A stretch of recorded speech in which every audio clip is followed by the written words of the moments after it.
So then, here's my question. How do I get the link? I don't get it. That sucks. What if I go to my channel?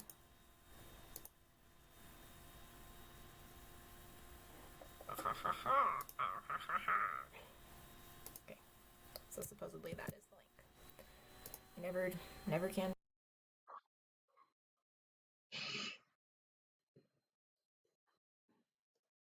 Good. I'm so glad that's the first thing that I did on my senior show live stream.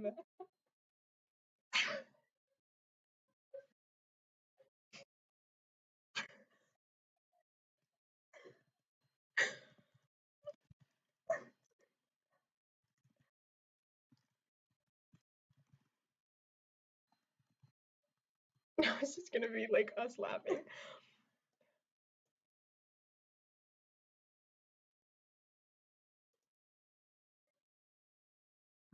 Hate it. Oh, You went that was stupid. Yeah, instead of posting.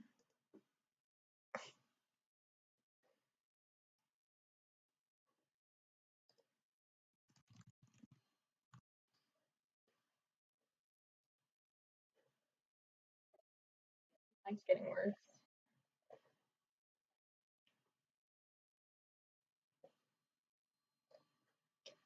One done.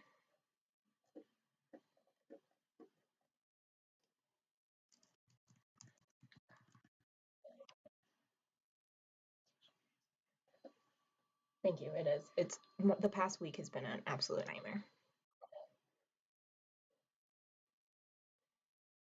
Now I kind of want to play the music just to see what it would be like to listen to it here. Do it.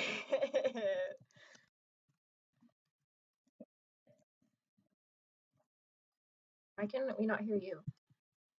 Oh, I'm like shouting.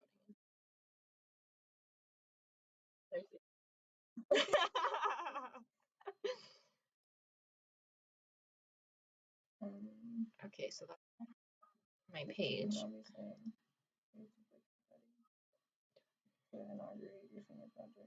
Will I get in trouble if I like don't have the rights to that?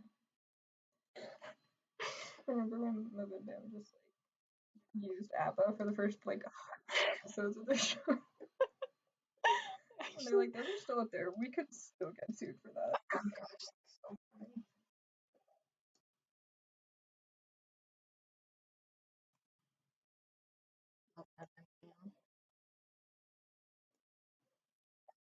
Okay, that's updated.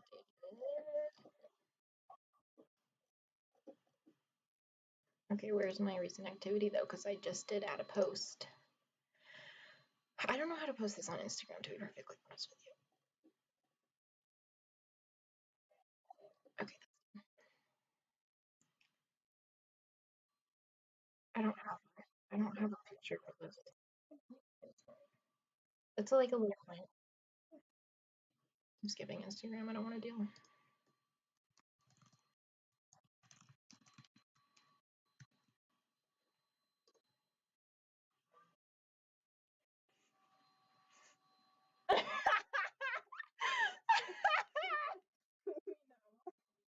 Hi, Becca.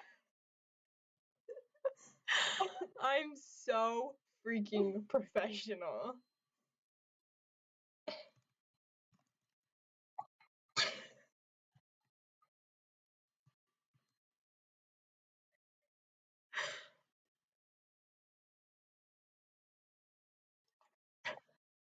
I don't know how to post this. I'm just gonna change my link and call it good. Because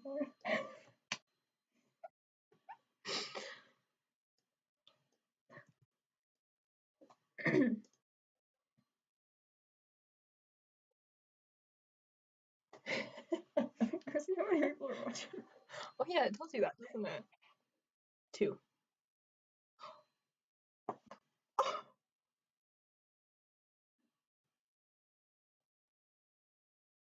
Viewers will experience buffering.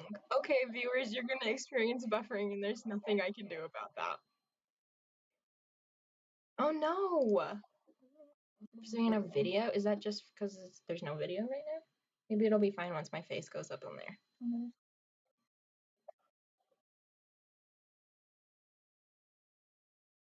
That sucks. Well, I'll deal with that later. Get that. I should close that so that I can't hear it while I'm talking to myself. Yeah. Okay, I'm just gonna call it good. If I go here now, will it?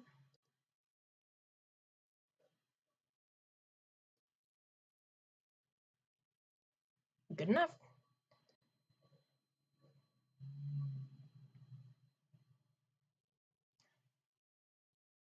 Should I post it on my personal account too? On Instagram? Yeah. Okay.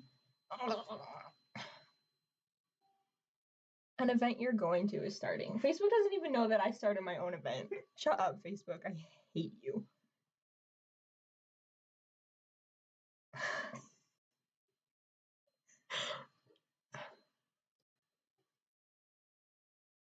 Only 3 people.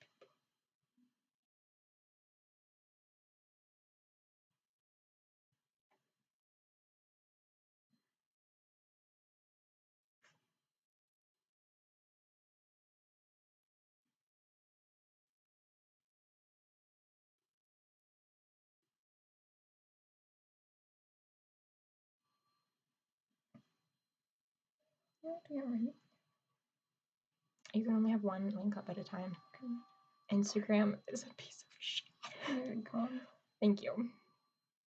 YouTube.com/watch. I hate this life. The equals.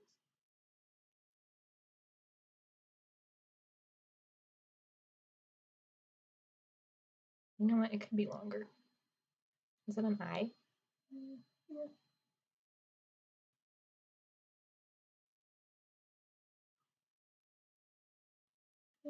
Yeah.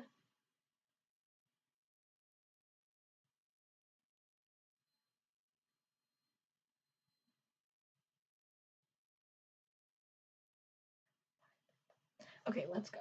Let's leave. I have 8 minutes of freedom.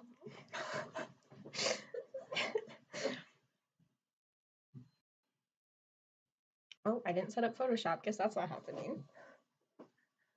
No questions about that. No questions about Photoshop.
Mama. Thank you.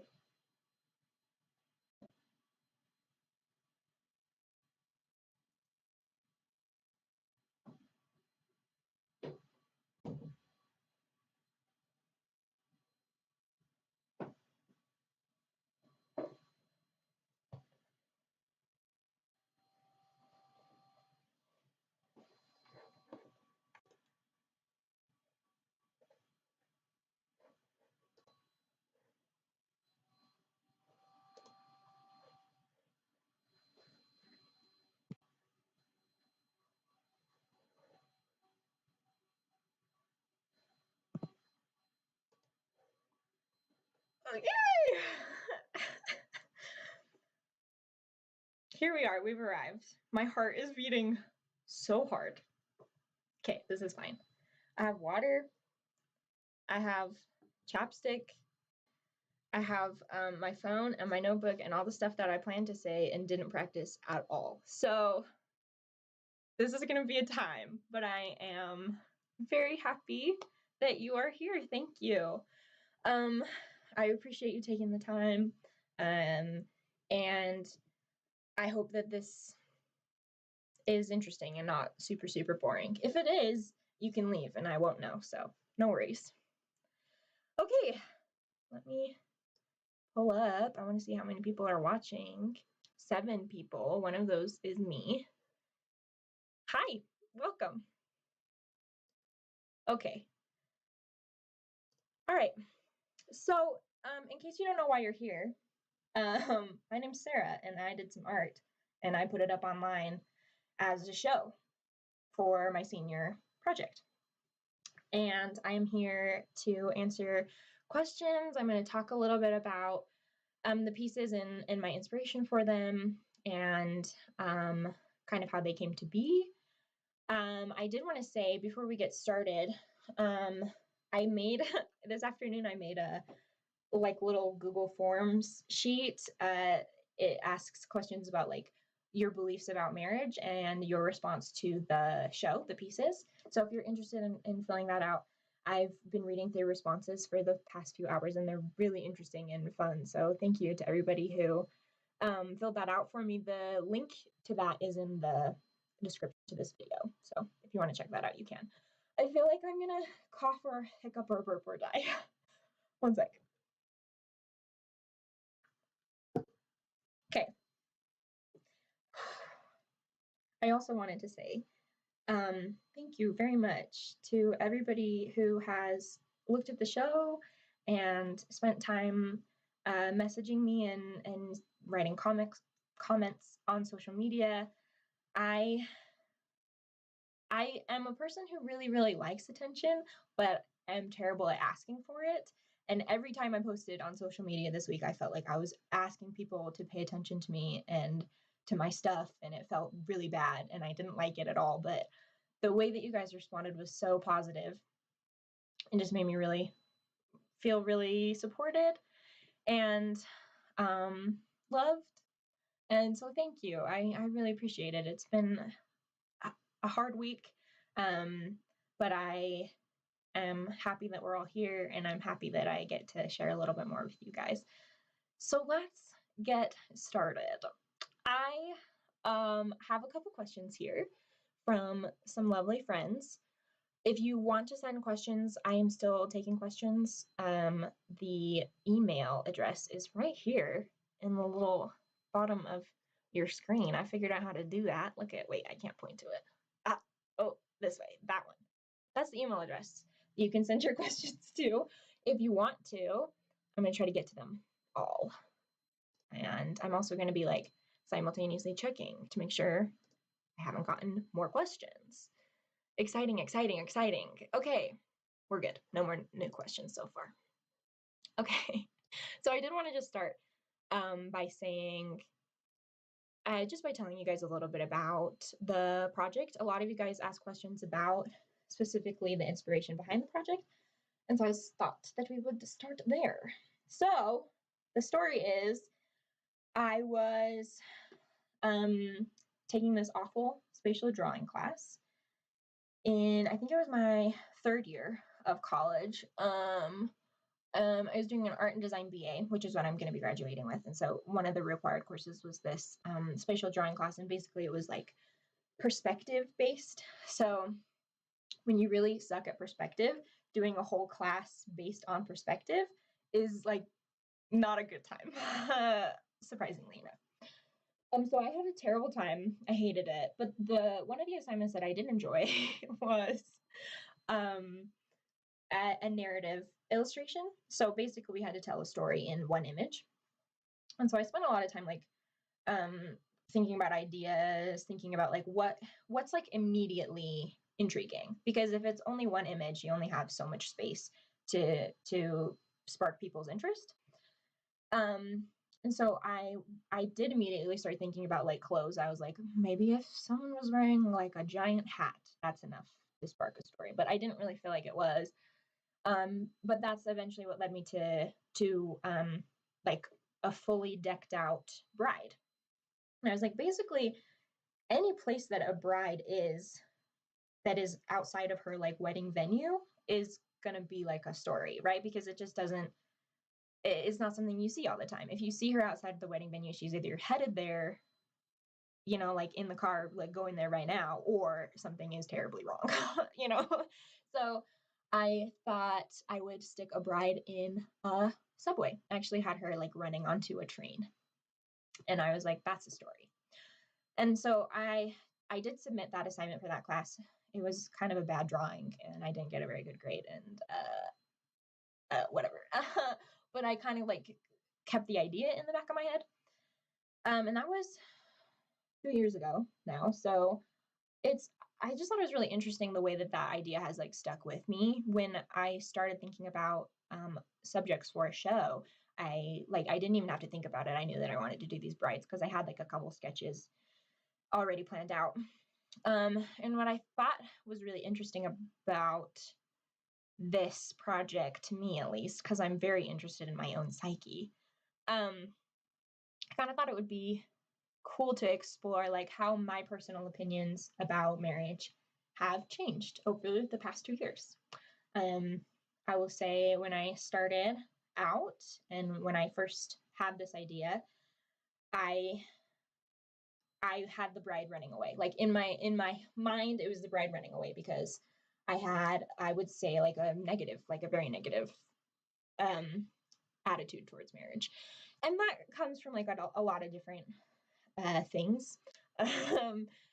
I think at the time I was not enjoying school. I was not having a good time in my classes, as we've already talked about. I was trying to date, but like not being successful at all at that, and I couldn't really figure out why that was. I'd always kind of thought that was getting married was what I was supposed to do. So in my head, I want to be successful, I want to be loved, and I want to be happy.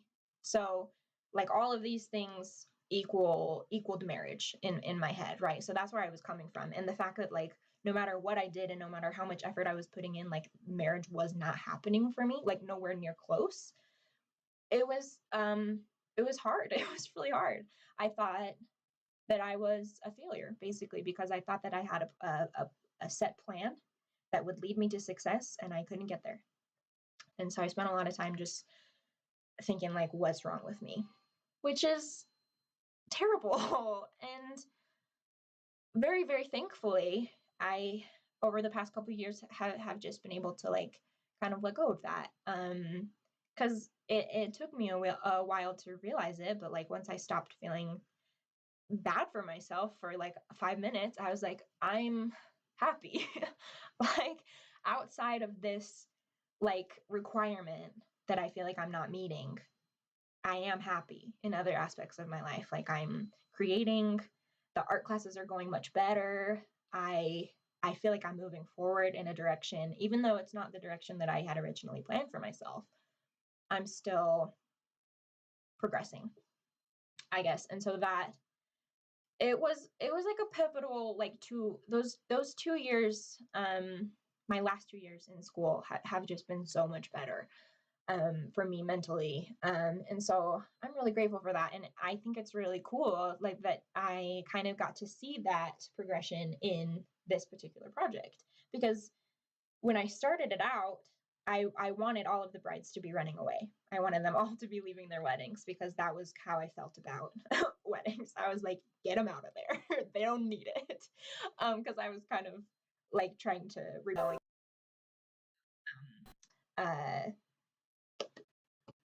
Well, I forgot the word because I just realized my computer's not plugged in. So really quick, let me fix that immediately.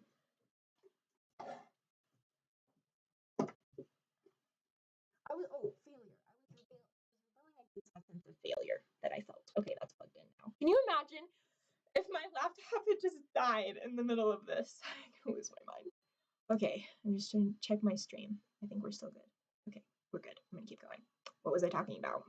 Myself, I'm sure. Okay. Okay, so when I started this out, I wanted them all to be running away.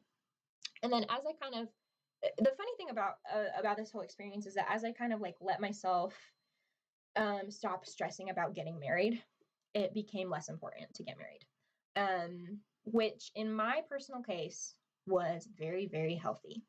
And I don't want to say anything negative about marriage, because I know that to a lot of people here and a lot of people in our community, it's very important, essential. And I'm not here to stomp on that at all. I just want to say, for me personally, it was good to stop concerning myself with that particular requirement, if that makes sense. Yeah. So as soon as I stopped like stressing about getting married, I was able to kind of let go of those feelings of negativity surrounding it. And so I would say, and you may not agree with me, but I would say that the finished product, the paintings that I have up online right now, I don't see them as negative at all.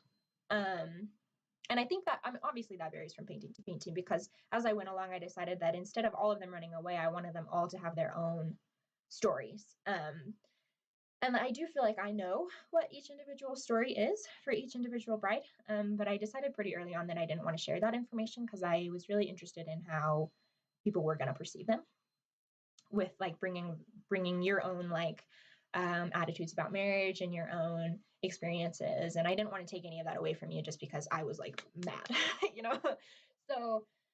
So yeah, so they do all have a different story. I think they all have different, I hope that they all have different moods and different emotions, and that you see some as negative and some as positive. And I have to say, like, honestly, this has been such a cathartic experience to like paint these brides, and at the end of the day, it's been cathartic to give them options. I think that's what it all boiled down to for me. Because when I stopped being so concerned with marriage, I kind of realized that like it isn't something that I have to do. like I don't have to do that. I don't have to do that in order to be successful. I don't have to do that in order to be happy. Which is not to say that getting married wouldn't make me happy or make me successful. I absolutely think that it would. And I still would love to get married, but it no longer felt like that was my only path through life. And so I looked around and I was like, oh, I have options. I have other spaces I can be in. I can exist in multiple spaces at once, and I am not beholden to one straight and narrow path. Sorry. I'm not beholden to one outcome. So I think when I was painting them and I wanted them each to have their individual stories, what stood out to me the most was that since you're coming to these paintings without knowing what the backstory is, like there are all these options for these women. They have options. Are they going to their wedding?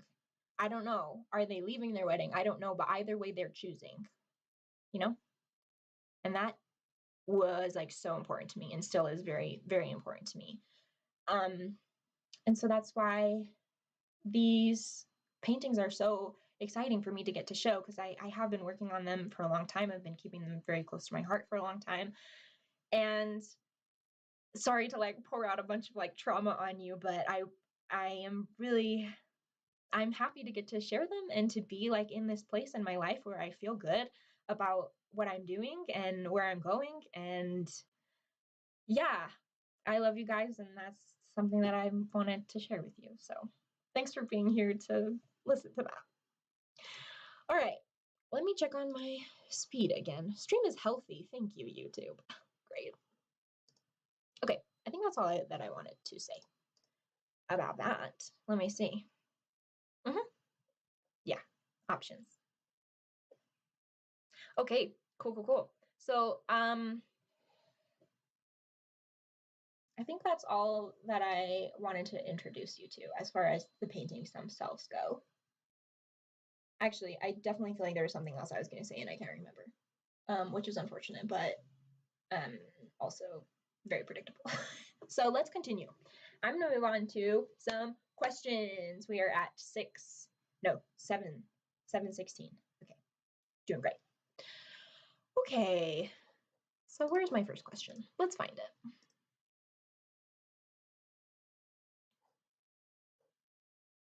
Oh, again, if you wanted to contribute to my little Google Forms, if you also have feelings about marriage that you would like to share, I'm here to listen to you.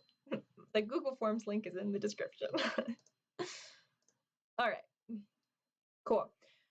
So I had a lovely friend send in this question. How are you using light to help tell the story? She said it was one of her favorite aspects of the show. So I would love to talk about this. This is light to me is very, very, very important to a painting, because I think it not only does it like help you point the audience to what you want them to see, but I think it's essential to mood. And so I don't know if you guys saw, I've been posting on social media like little side-by-sides of each painting, because I didn't tell you this. I'm backing up. Hold on. When I started this project, I started it in the beginning of the summer, because I knew I was going to be presenting the show this semester. And I was like, I'm going to get all those paintings done before school even starts, because I'm intelligent. And so I did that, and I painted all 6 paintings. I gave myself 2 weeks for each one, painted every day. And when they were finished, I hated them.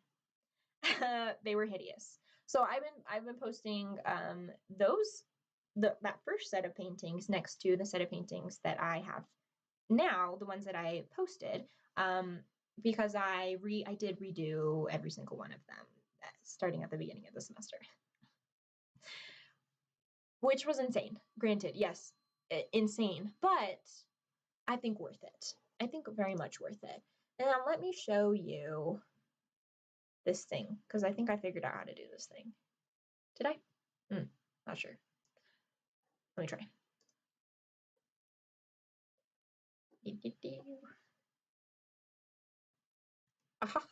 Yes, okay, so this is, I actually don't want to show you that one. I want to show you this one. Okay, so this is the first version of the first bride. And speaking to lighting especially, the difference is insane when you look at this lighting versus this finished lighting. So, like, obviously the difference in mood is immediate. The color helps with that as well. But like, honestly, when I was doing this first one, I was like, I don't know how to light this, because fluorescents are an insane kind of mixture of lighting and color, you know? I don't understand fluorescents. I never will. So anyway, I was trying to light her with the fluorescents, and it just wasn't working. And honestly, it wasn't working because I didn't know what to do. So to answer your question, part of the reason that I changed the lighting was because this is lighting that I actually understood. I was like, well, I can actually pull that off. So maybe I'll do that. And it actually just so happened that the mood made it, the mood came across a lot better as well, with the lighting change. So that's a story with basically every single painting. Um, the other cool thing about changing the lighting was because I wanted to, I felt really strongly about making sure that the paintings all looked like they went together. So the color scheme was a big part of that, and then also the lighting was a huge part of that. And on the first set of paintings that I had, the lighting was all over the place. It was kind of different in every single painting, and I didn't think that that was lending itself to the theme of the show as a whole.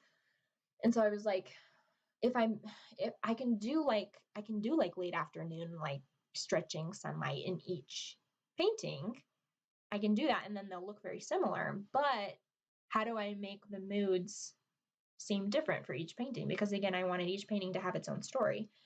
So how do I, if I'm using the exact same lighting and the exact same colors, how am I going to make each painting feel different? You know what? At the end of the day, I don't know how I did it. Just kidding. Just kidding. I'm here to talk about art. Let's talk about art. I'll show you. I think it was a cool feat. I think it was really difficult. But mostly I think it was successful because of the facial expressions on the brides. I think that's a really good indicator of their mood, and that's kind of the mood of the painting as a whole. And then also whether or not the light is touching faces, because if the light is touching your face, it's bringing your attention to the face. And then again, the face is indicating the mood. And then also the, oh dang it, what was I gonna say? Oh, the surroundings. So in bride number 1, let me show it to you again. Bride number 1, the mood is communicated not only through the facial expression, but also through her surroundings. So like it's a dirty subway station. There's litter, there's trash in the tracks. And I think that is a pretty good indicator of that kind of mood that I wanted from this particular painting. And the lighting, it's very similar to the lighting in the other paintings, but it's still communicating a different mood. And I think that was a really cool thing that I was able to do. Let me see. Can I show you others? I'd love to show you some others. Here's another one. So like it's very similar lighting. This one is a little different because the lighting is touching fewer places, but it is still touching faces. So it's bringing your attention to the face. It's bringing your attention to the dress because I wanted that dress to be a big focal point. Still looks like late afternoon sunlight, but it's friendlier than the other one, right? Hope so. That was what I wanted. Yeah. Let me put my face back up. Wouldn't it be cool if I could do these transitions without like talking myself through it? Can't get there. Not a professional. Won't pretend to be. Okay. So hopefully that was a good answer to that question. I love that question about light. Cool. Next is what was the biggest challenge in creating Bridal Train? And then what came the most naturally? We've already talked about this, but I hate perspective. And the perspective in these paintings was so hard. I will say that I'm proud of myself for doing that though, because it's honestly something I've avoided all through school because I didn't feel confident about it and I didn't really know how to figure out how to do it. If you're thinking, ask your professors, you're right. I should have done that. The only excuse I have is anxiety. But yeah, I needed more practice in perspective, and I wanted my finished portfolio to have at least some examples of perspective in it. So I fought really hard with these, and I feel like I learned a lot. I still need I still need help on that front. But it was a challenge, and I'm glad that I stuck it out. I think it works in most cases. I think the perspective works. So that is a big success. And then what came the most naturally? Figures always come the most naturally to me. I just enjoy drawing them the most, especially faces. I would love to like just do portraits all day long every day. So even like these simplified cartoonish faces were the easiest to draw and the most fun to draw. I love doing those. And hair. I really like drawing hair, so that was fun. Okay, let's move on. I want to make sure that I answered all of these.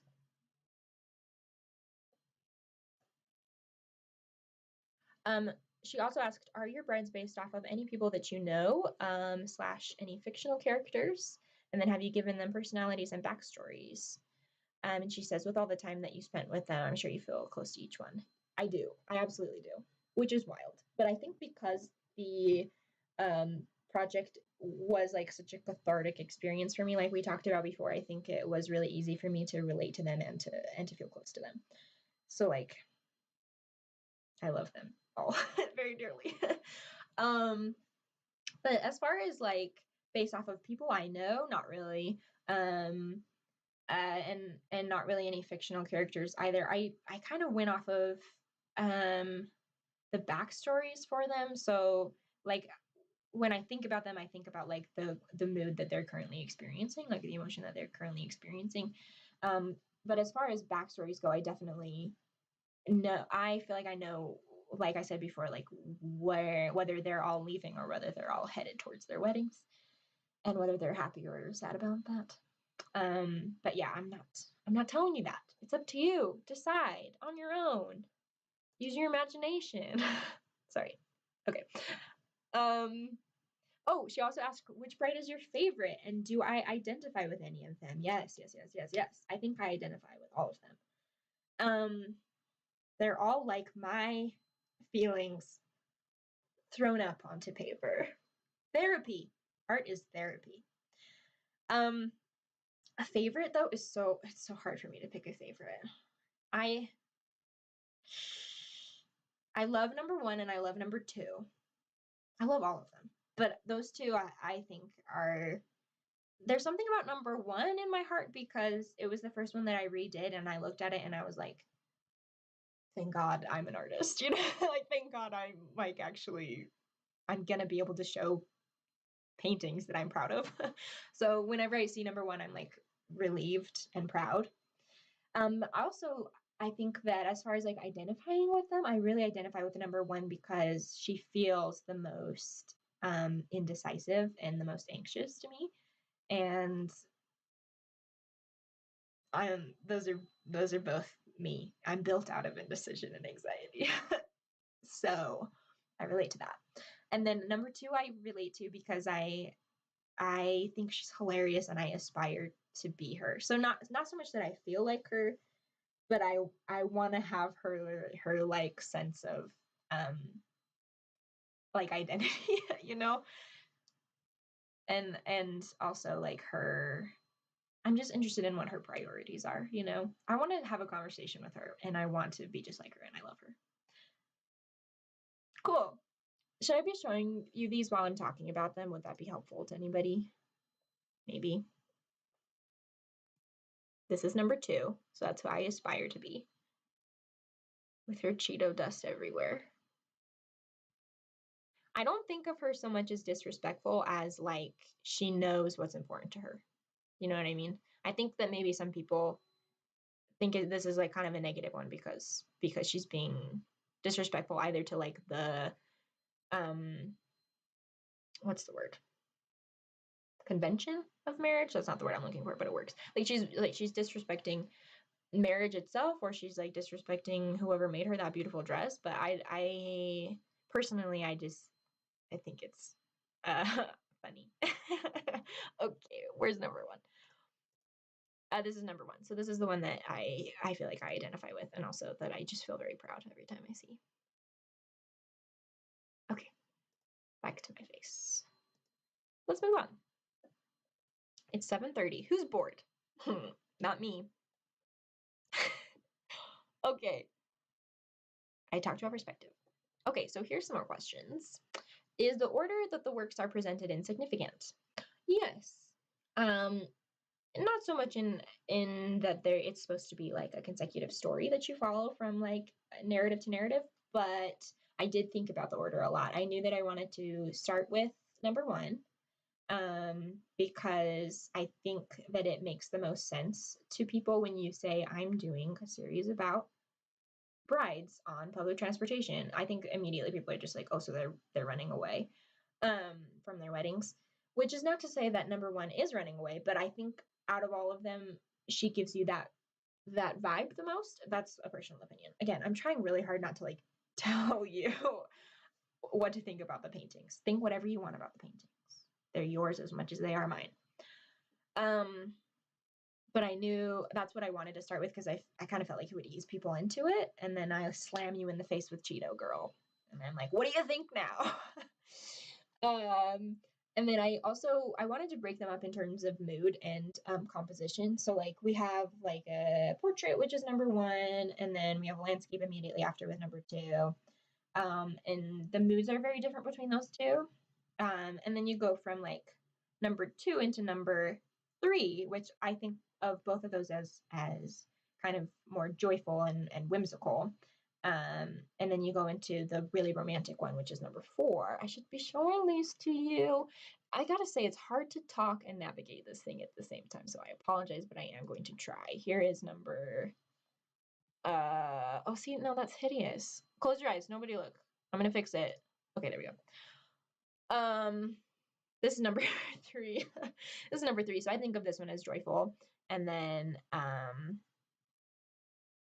number 4 is the romantic piece with our cute married couple. So I wanted since there's such a variety of moods, I wanted them to kind of be split up. So like right after the romantic piece, you have number 5, which it feels a lot different, right? It feels a little lonelier. So that was a thought. And then I also knew that I wanted to end on number 6, this one. Because again, not to tell you what to think about these paintings, but to me, this one is a very, it's the calmest to me. Like even calmer than the married couple. It's not frantic. She's not running around with anybody else. She's alone. But she seems okay. Like she seems like she made a decision that she's happy with, whether that be leaving her partner or heading toward her partner. And so I wanted this one to be the last one because I wanted the whole show to be positive as much as possible because it didn't start out that way. And so it was cathartic for me to have a positive relationship with the pieces at the end of the day and to kind of leave. I wanted this to be the taste in your mouth when you leave. So yeah. Where's my face? Let's bring my face back. There she is. Huh. Okay. Great. Next.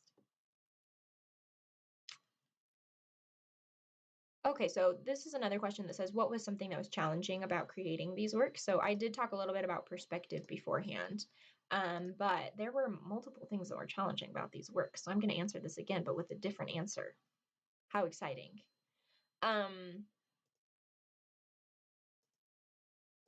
My stream status still says it's excellent. Thank goodness.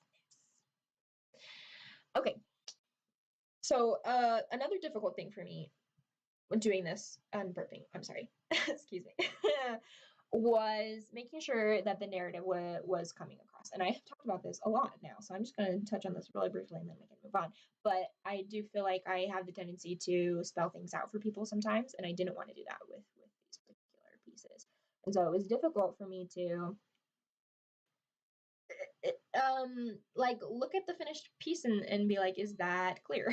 Is that clear without being preachy or like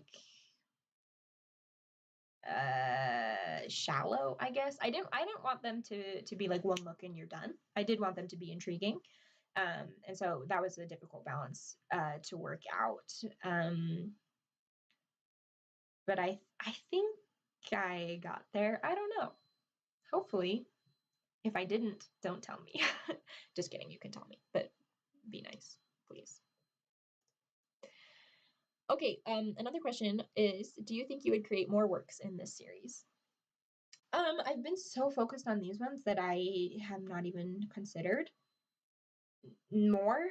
But like totally, yeah. I think it's such an interesting subject to me because it's so like wrapped up in who I am as a person and like what I believe about my own life. And I'm very interested in myself. So love to explore that more. I also just think it has the potential to be both so fun and so heartbreaking. And so I think there's a lot of room to play. And so yeah, I'd love to do some more. I'm gonna take a break and do something else first, but I could come back for sure. I could see myself coming back. What is this question says, which piece is your favorite and why? We talked a little bit about this before, but I wanted to say I think as far as like themes go, like concepts, number 2 is my favorite. Because I think it's ridiculous and I love that about it. And then as far as like composition goes, and if I'm talking about like which one I feel is the strongest, like artistically and compositionally, composition wise, I would say number 1 or number 5. Let's look at those real quick. Not you, number 6. Go away. Number 1, I think, is a strong composition. I like that it disappears into the background there, and that kind of like ominous darkness is like kind of creeping towards you. I like that. And then I think the repeating shapes of the pillars is really good, and it leads you both into the darkness and then back out towards the bride. And I think that number 5, oh my gosh, I really thought I would be better at switching between these things. I really did. Number 5, I think, is a strong composition. Again, I like those repeating elements of the poles. I think it makes it very clear where you are. And I just think it makes so much sense, like narratively to me. Like you can't see the other people's faces, which it's almost like she feels more alone with those 2 people in the car than she would otherwise, which I think is really cool. And also I just love that splash of white on her dress so much. So I think compositionally, I think those are the strongest. The ones I'm most proud of. Cool. I keep forgetting what I'm doing. Where am I? Here we go. Let me put my face back up there. Yeah. Okay. This question says, what is it like presenting your work in a public setting? Very scary. This is hard. I just checked, and it looks like there are still 8 of you here. Very lovely of you to be here. This is hard it's hard to talk about my art like I feel like it's important. I know that's terrible to say. It's very important to me, but it's hard for me to ask other people to consider it. Like, will you look at this and maybe let it be important to you? That's hard for me to do. And it's hard to talk about like even just like artistic things. I guess the imposter syndrome is very powerful. It's very strong. So I'm like talking about perspective and like repeating elements, and I'm like, I sound ridiculous, or do I sound really intelligent? I don't know. I'll decide later. But yeah, it's hard. It's hard to ask for attention, but I am enjoying it. I will say it's so awesome to like. I've never really had the amount of feedback that I've had from this show.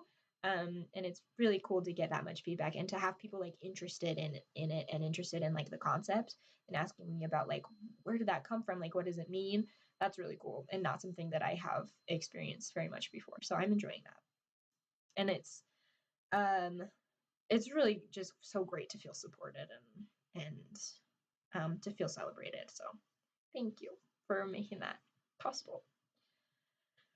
Okay. And then this one says, all of these brides are out of place, but they don't seem self-conscious. In fact, they all seem quite confident. Was that intentional? Yes. Yes, and thank you for noticing. Because you're right, like none of those brides belong in those places, right? Like according to convention. But this whole series is like screw convention and put it in a garbage can and throw the garbage can out the window and then light it on fire. If you didn't get that from the paintings, my bad, because that's what I wanted. Yeah, they're out of place. But I think it comes back again to what I talked about at the beginning about them having options. Because like when you choose like what you want for yourself, I think there is a moment of confidence. At least I hope there is. I said this before, I'm a very indecisive person. And so I think what I related to with these women, or maybe it was more like, again, like I aspired to have this quality that I saw in these women, their confidence in this like extremely important decision that they're making. I wanted all of them to not have a doubt. And I wanted them to seem strong. Regardless of like the opinions and the attitudes that the viewer brings to the piece. I wanted it to be clear that those brides knew what they were doing. So I think the only one that seems kind of indecisive is number 1. Which again is like, it makes sense that she's the opening because you kind of expect that from this particular subject matter. So yeah, I love that you said that they seem confident because that's very important to me. and I love that that's coming across. That's awesome. So, yeah, I want to be them basically. I want to be decisive and be confident and know what I want. Someday I'll know what I want. I hope. Okay, let's keep going. I have a couple more questions. We're getting close to an hour here, so I think I'm just going to finish up these questions that I have, and then we will be good to go. And you guys can get back to your evenings. Cool. So this first question says, what made you redo your paintings? I mentioned this a little bit before when I talked about how much I hated them. I hated them. I think the problem is there were multiple problems, right? I was coming into this project being like, well, I know I've been in school for 6 years, but am I ready to graduate? Doesn't feel like it. And so I was coming to it with reluctance. I was coming to it with feeling like an imposter, and like I didn't know what I was doing. And so I think part of that kind of manifested itself in the theme, not the theme, the style that I wanted to emulate, because I found these really great paintings online and I was like, that's it. That's what I want my pieces to look like. And they're awesome. They're beautiful pieces. They're simple, very thin lines, a very minimal color palette. It was like everything that I wanted. But when I tried to emulate that style, it just came out just really wonky. Let me show you. Let's look at number 3. So like this is, and I wouldn't even say that this is close to the style that I was trying to get to, because I will say that it's difficult to teach yourself a new style in a limited amount of time. That's really hard. And so I was trying to figure out a lot of technicalities about like how do I color, and how thick are the lines, and what is this going to look like, and what is this going to look like, and am I using straight lines on every surface, that kind of thing. So there was a lot of finagling to even decide how best to get the style to come across. And then like I ended up with these that I was, you know what, they're still good compositions, and they're still, I think they're still true to the concept, but they just didn't, they didn't look like how I wanted them to look. And they also, they didn't seem recognizable to me at all. Like I look at that still and I'm like, who painted that? You know, which is crazy on bride number 5, especially. I look at that and I don't see my hand in there at all. And that's, you know what? That is my own dang fault for being like, it's my senior show. I'm going to do a style I've never done before, you know? I believe in that. I believe that like I'm the kind of artist who can do a lot of different styles, and I think that's a strength. People have different opinions about that, and artists have different opinions about that. But I'll always feel good about having a lot of different styles under my belt. But yeah, that was not coming across the way that I wanted it to, and I was like, I don't want to show paintings that I'm not proud of and that I don't feel like represent me. So I redid them all. And I wanted to show you this. This is so cool. I think it's cool. Not that. This. When I started to redo them, I was like, I don't even know if it's going to make a difference. You know, like I'm going to put in all this time and like, what if it still comes out crummy and I'm still not happy with it? And so I decided I was going to just like lay in the line work for the first one and see if it made a big difference. And look at this. Look, this is the first line work and that's the second line work. And the difference is like, oh my gosh, it's so beautiful. It's so beautiful. I think I'm so proud of this one because I can go back and forth like that. And it's just like, this I don't recognize and this is me. And this is like, that's me. That's my style. I'm proud of that. And really, that was a really cool experience. I like going between these to show you the first version and then the second version. And the difference is just insane to me. And maybe that's me tooting my own horn a little bit too much. You're welcome to think that. But I'm always going to be grateful that I redid them because it's really important to me to feel ownership over my work. So yeah, and also like how gratifying to be like, I don't feel confident about this. I'm scared. But when I lean into my own like style and my own sensibilities, that's what makes me happy. Oh, that's so cool. That's such a cool thing. Like I'm happy that I preferred my own thing. So that was really fun. And it was worth it. It was worth every hour. Okay, let's move on to the next question. This says, what did you want to change and why did you want to change those specific parts? So this is in relation to the first question, why did you redo them? So I first of all knew that I needed to change the color because I still wanted to have that really minimal color palette, like the paintings that I was looking at for inspiration. But I honestly couldn't tell you how I ended up from being like really cool colors to like really warm colors. I'll show you an example of that. Number 5. Here we go. So this was the first version of number 5, and it's like all blues and greens and blacks. And then go to like this, which is so warm. Still a little bit of blue, so a little bit of green, but like everything's brown basically. Oh, that's how I got there. I remember because I was looking at my photo reference and I was like, how am I supposed to get all of these beams to make sense as wood beams if I can't use brown? Let me show you. It was on number 1. Wow, number 1's pivotal. Okay, so this is like all of the woodwork on the left side of the painting. I was like, how do I color that with blues and blacks? You know what I mean? It can either be dark blue or it can be black, and it was just not communicating. And so I was like, maybe I should, wow, amazing, incredible, a feat of absolute genius. Maybe I should just freaking color it brown like it is in the picture. And that's what I did. And so I did warm browns. I didn't do cool browns, and I kind of just leaned into the warm, and I ended up just so happy with that color palette. I think it's interesting.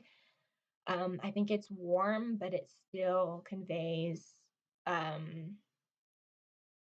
not warm emotions, if that makes sense. It's warm, but it's not always cozy. There you go. I'm gonna coin that.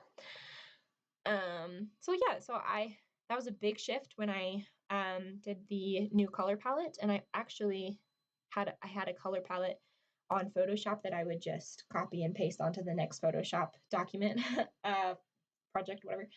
So I was using the exact same colors on each painting, and that also helped them really fit together as a whole more than they had before. So yeah. And then the other thing was just that I needed to feel like it was my painting again. I needed to kind of lean into my own style again and kind of trust myself to do something good, to trust myself to not have to emulate somebody else's style, but to trust that my own was enough, or my own was good enough. And it was. Yeah. Thank you. Okay. We talked about my inspiration behind the series already. I'm gonna finish up really soon here, you guys, I promise. Oh, this is a very nice question. She says, what are your plans after you graduate? Thank you for asking. I have no idea. I thought I did. The thing about doing a graduating project a semester early from your actual graduation is that, like, this is also the semester that I'm supposed to be like applying to grad schools, and that has totally fallen by the wayside so that I could get this project up. So we'll see. I still want to go to grad school. I want to be an art teacher, a secondary art teacher. So in some states that I have to have a master's degree for that. And so there are these amazing programs that let me get a master's degree and a teaching certificate at once. So I've been looking at a lot of those. I have looked at some MFA programs as well. And I'm really interested in the ones that will let me do a bunch of different kinds of work, like ceramics, and some of them have like jewelry and textiles. And I would love to do something like that. I want to like get my hands on something again. I'm tired of all this digital. I need a break. My hands need to hold a crayon. I don't know, clay. I don't know, something. But that is the plan. Eventually I will be an art teacher. The path to get there has become a little rocky, as if it wasn't already, but grad school eventually is the plan. I'm excited. It's scary to apply to those though. Thanks. They all want to see my portfolio. I'm like, I don't think you really do. These brides are going to be in the portfolio though, so that'll look good. I hope. Yes, they will. I'm trying to be positive. I'm being positive about my own work. I'm not an imposter. My work is good. Okay, let's move on. Are any of you still watching? Yes, okay, thank you. That's very nice of you. All right. Oh, I like this question too. If you could do one thing with art, like one career path, what would you choose? I will say that having spent a little bit of time in some art classrooms, I do still think that it's going to be really good for me, which is awesome. I love that I'm not having to reevaluate everything right now. What I like about teaching is the idea that I can help kids like kind of appreciate art outside of monetary value. Because I think it's so common for people to be like, well, I'm not an artist. Like nobody would want to pay me for anything that I make. Which, like, that might be true, but do you enjoy it? Like, is it fun? Do you feel like you're expressing yourself? Do you feel like, do you recognize the value that you have created something out of nothing? Like, that's so important to me, and I want to kind of like push that idea forward in my classroom, and just kind of like, art really is therapy, and it's the act of making something. Like, you don't have to like the finished product, but like, were you calm while you were making it? Like, did you feel peace? That's what it's about. Man, that's what it's all about. So I like teaching because I feel like I'll get to push that agenda. Maybe, I don't know. Hopefully. And then also, I talked about this a little before, but like teaching, you can do a lot of different mediums. And I've been volunteering in the ceramics classroom, and it's so fun to like touch clay. Again, like I just feel like my fingers need to like interact with what I'm making. Digital is so great, but you can't really get your fingers in it, and I just have been feeling lately that I need to. So, if I could choose, I would also love to do some portraits. I'd love to do like commissions on the side, and I would love to do fan art and have people commission me to do fan art. I love that. I'd love to do that. All right. what is your dream life and how is art involved in it? My dream life. Oh my gosh. It's amazing. It'll never happen. It's irrational. I have this irrational dream of living on a farm. And I'll tell you why it's irrational. It's because I don't like bugs and I don't like bad smells. And also, I'm not a hard worker. um, I so in my dream, I live at the farm. I don't work at the farm.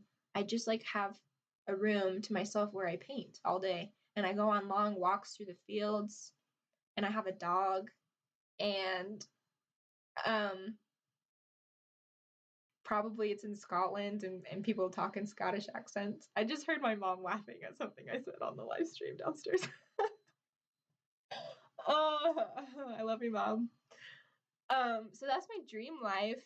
I would paint, I would make ceramics, I would make jewelry, I would learn how to fresco, I would like paint walls, like entire walls. Art does feature very heavily because I do, even after all this time, I do still really enjoy it, and I'm really looking forward to doing work for myself and experimenting with different mediums. I think that's really where I want to go right now, is to do stuff that I haven't done before, and to be really bad at it and just enjoy it. So that would be my dream life, is to not work and just do whatever I wanted all day long. And a lot of that would be art, and some of that would be Netflix, and some of that would be reading, and a lot of that would be singing in a field while spinning in a circle. You know? That's the dream. Okay, let's move on. What was the hardest part of your degree? What do you wish you could have changed? The hardest part of my degree was sticking with it, because I wanted to change my major so many damn times. I just was having a really hard time. I felt like I wasn't growing. I wasn't learning as much as I should be. And I felt like my art was mediocre and I was never going to be able to get a career. It was not fun. It was a dark couple of years. But I stuck with it. I think because I decided, and this is wild, out of all my options, it was still the most sensible. I'm so artsy that I can't do anything else. So like, what's going to be the easiest thing for me to do within the arts? And I'm glad that I stuck with it, because I genuinely do feel like I'm going to be happy teaching, which again is awesome. This kind of goes along with what do you wish you could have changed? I wish I would have decided to be a teacher earlier. I wish I would have stopped being so pretentious about it. Both my parents are teachers, and so I grew up thinking that that's not something I ever wanted to do. Not because they didn't enjoy it, because I think they did, but because I like hated the idea that the teachers that were important to me, like I would grow up and move on and they would forget about me. And I was like, I will never do that. I could never like just watch these amazing students grow up and leave the school. I don't know. I'm over that now, thank goodness. It was just this thought that I had where like I wanted to still be important to my team. So like I get where that's coming from, but I think at the end of the day I'm gonna be happy. It's gonna be a good fit for me. And I wish that I'd come to that conclusion a little bit sooner, because then I could have majored in art education and skipped a lot of steps that I'm gonna have to do coming up here, but that's okay. You know, I'm at the end of the day, I'm glad that I am doing the BA. It's gonna lead me somewhere. I'm gonna get to someplace, you know, with the BA. It's cool. It's gonna feel really good to have it done, and I'm gonna be really proud of myself. I think a BA is challenging, you know, like 2 years of a language is difficult, and I'm gonna be happy that I did it. If I do it, I'm gonna do it. I'm gonna do it. Okay. What was your favorite part of your degree? I said I'd be done at 8. I'm sorry. I'm going to go over a little bit because I have some more questions and also because I got some more questions. So if you need to go, you can go, but I'm just going to go through these really quick. What was my favorite part of my degree? Oh my gosh, my alarm's ringing. It's my bedtime. Turn it off. I meant to turn that off before I started this. Sorry. Okay. My favorite moment in my degree, I remember it. It was after I was coming back in spring. So I was coming back, it was actually spring of 2020 before everything went to hell. And I was coming back from doing a show the semester before. So when I was having a really hard time in doing my art degree, I kind of like found solace in the theater department because that's where I've always felt like I belong, and I am able to make friends there and can just feel the joy that I get from acting is unparalleled, truly. So that's where I went to feel happy. And so I was in a show during fall semester, and I made a ton of friends. And when I came back during spring semester, it was the first day, and I saw people in the hallways, and like I said hi to people, and we chatted, and I was hugging my friends, and I was like, this is amazing. This has never happened to me at college before. Like, this is so great. And then I went downstairs to go to my art class because I was taking theater and art classes simultaneously. So I went down into the basement to go to digital painting, and then I was hugging my friends in digital painting, and I was like, whoa, like as much as I felt like I haven't existed in this space for the past 5 years, I have. Like, I have been here, and I do have friends here and people who support me creatively. And I was like, it was just this like epiphany where I was like, I can actually exist in two spaces at once. And those are the two spaces that I want to be in for the rest of my life. So it was awesome is an understatement. It was amazing. All right. Which of these artworks are your favorite? I answered that kind of because I still can't pick. And what is my favorite art piece that I have ever done? These ones. It's these ones. I have never spent so much time on one project. I really put my heart into them. I really put my trauma into them, and I feel like I grew as a person while making them, which is amazing. And so they'll always be special to me that way. Also, I think this is amazing. I think they're just the best work that I've done thus far, which is great because it's my senior show and they should be. So yay. Sometimes the stars align and we are grateful for it. All right. Okay, so I did get a couple questions on my phone. Let me just pull those up. We are so close to being done. I'm not going to ignore yours, Dad. They're from my dad.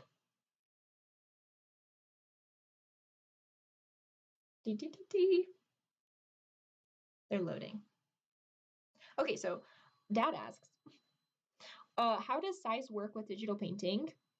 With traditional media, the artist controls the size of the canvas, and size certainly affects impact, but these could be reproduced at any size. Is that an advantage of digital work or a disadvantage, do you think? And what would be the optimal size for these paintings?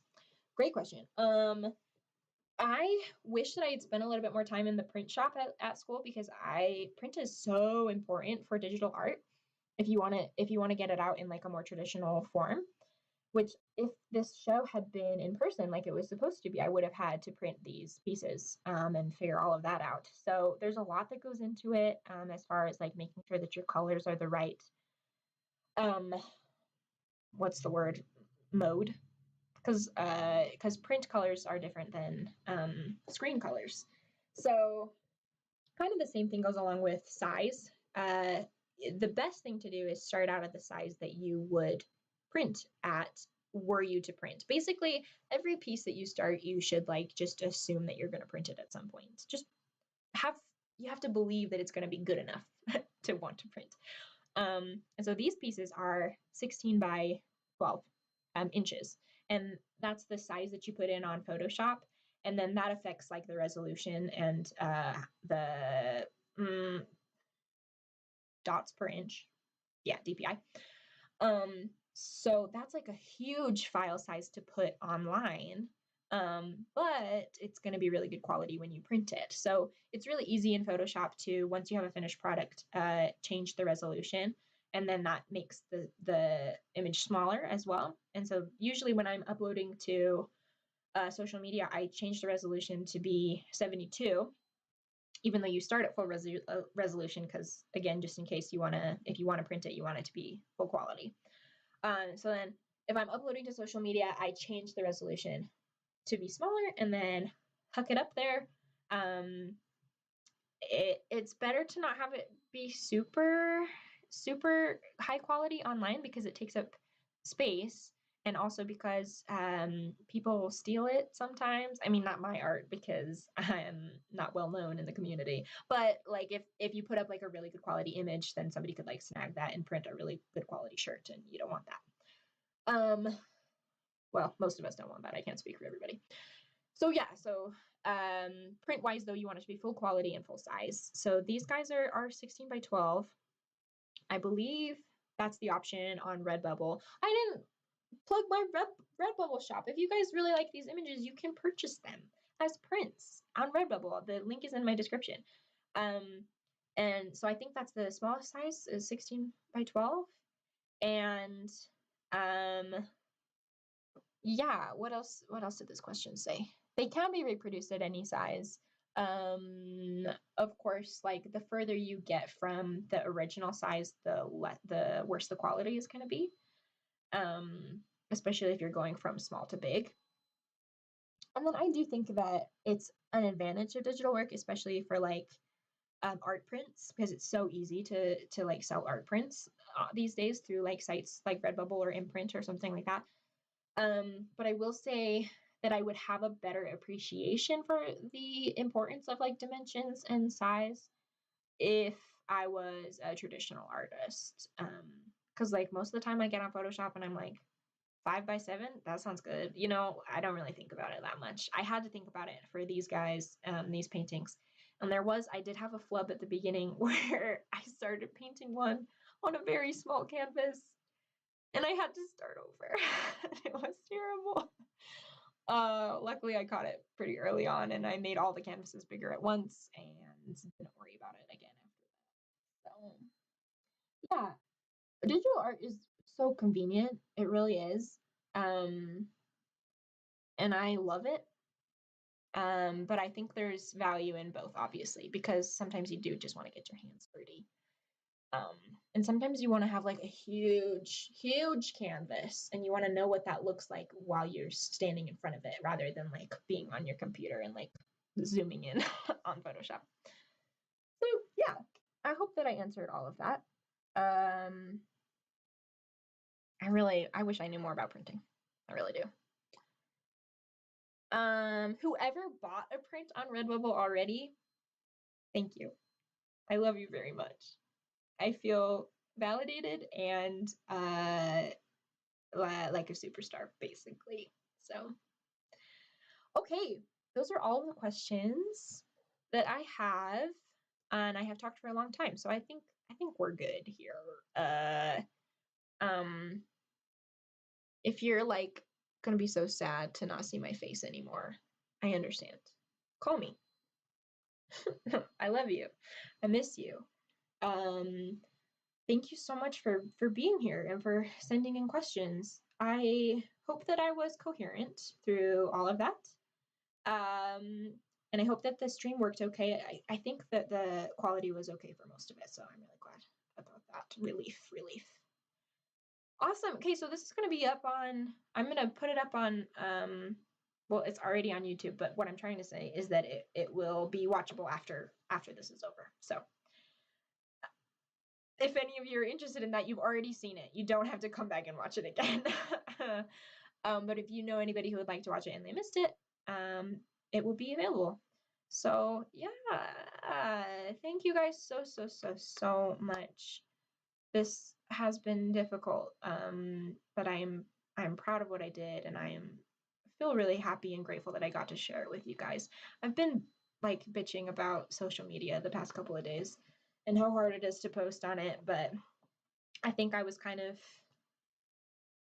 not being appreciative of the community that it is, and the way that I've gotten to interact with you guys. Some of you who I haven't seen in a long time, and who I love and miss, and I've really, I wish I appreciated it more at the time, and I'm gonna look back on it with a lot of fondness, because it has been so nice and so heartwarming, and really helpful to me right now. So thank you. And yeah, I'm gonna take the show down now. So I'm glad you guys got to see it. And thank you for being a part of this, and for being supportive of me in this madhouse that I have chosen as my life, that I have chosen as a career. All right. You guys have a good night. Seriously, call me. I want to talk to you, and hopefully see you soon. Okay. Good night.